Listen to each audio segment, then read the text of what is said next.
Nagbidyoki ang aming kapitbahay. Pangit na nga ang busis, grabe pa ang ingay. Kasama ang barkada at ito'y nagtagay.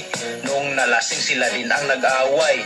Nagsimula sila ng alas 7, hindi pa rin natapos hanggang alas 12. Hating gabi na maiingay pa rin.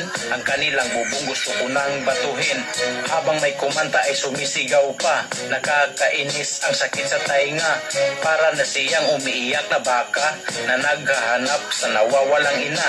Walang pakialam, grabe naman kayo. May natutulog, wala kayong respeto. Marami ang nagalit sa ginagawa nyo dahil kinabukasan meron pang trabaho. Maya-maya lang biglang natahimik dahil pinatay na nila ang music.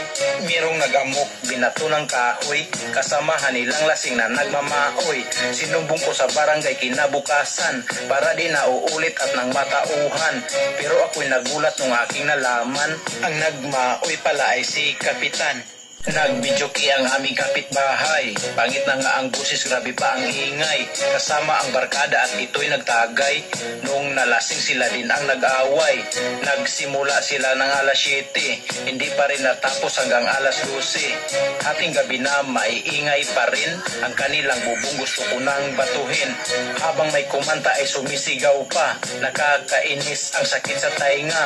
Para na siyang umiiyak na baka na naghahanap sa nawawalang ina. Walang pakialam, grabe naman kayo. May natutulog, wala kayong respeto.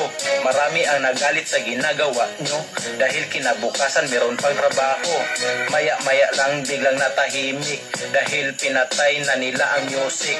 Merong nagamok, binato ng kahoy, kasamahan nilang lasing na nagmamaoy. Sinumbong ko sa barangay kinabukasan para di na uulit at nang matauhan.